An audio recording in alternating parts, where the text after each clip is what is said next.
Thank you for plugging into this Family Life News podcast, streaming issues-driven, family-focused news.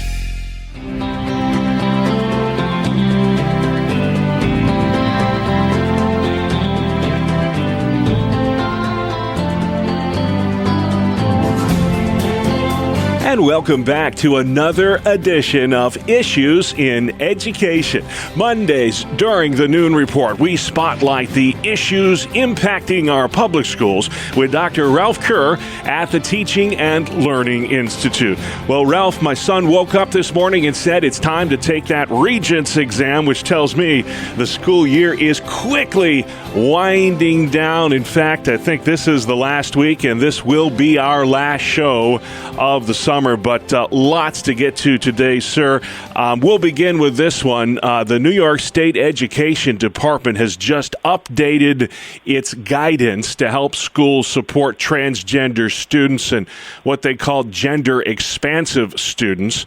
I don't even know what that is, but I'm sure you've got some thoughts on this. Talk about what this guidance suggests.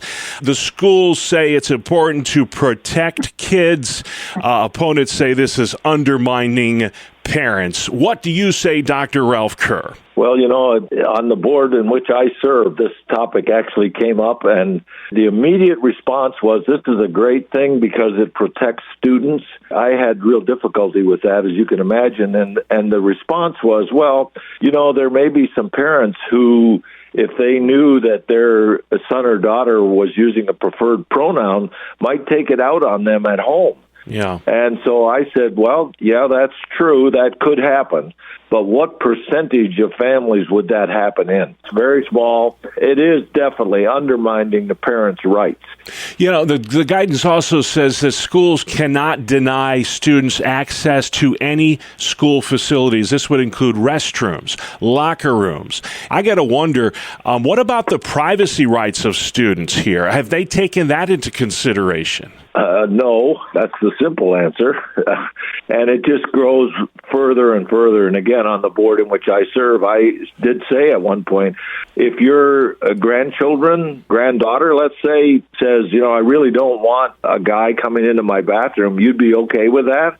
And the majority of the board basically were silent on the question. This stuff needs to be reversed, and the sooner the better. Well, Ralph, as we mentioned at the top of this program, this is our last Issues in Education before we break for the summer. We'll bring you back in the fall. So you have mentioned many times on this program about summer learning loss. What are some things that parents can do over the summer with their children to mitigate some of that learning loss? Well, here's my favorite example. If your children love ice cream, set a quota for them to read a certain number of books, and if they do, you'll take them for a really big ice cream sundae somewhere. Yeah. In one of the districts where I was superintendent years ago during the summer, we did that. We set a number of books. If the parents signed off that their student read those numbers of books, we took the bus and went down to the local Friendlies, and I bought everybody ice cream sundae. I'll tell you, we had a busload of kids that day. Reading books is certainly one way to do it, trips to the library. Also, I was thinking that even if you're planning on a summer vacation trip somewhere, you could use that as a learning experience as well. Like, I know most cars have now GPS, but you could get out the old-fashioned map and have the student, your child, read the map to you. You could have them figure out how many miles per gallon is the car getting. You could encourage creative writing or keeping a diary about the trip. Or if you're going to a new city where you haven't been before, you could ask them to do a little bit of research on that city itself.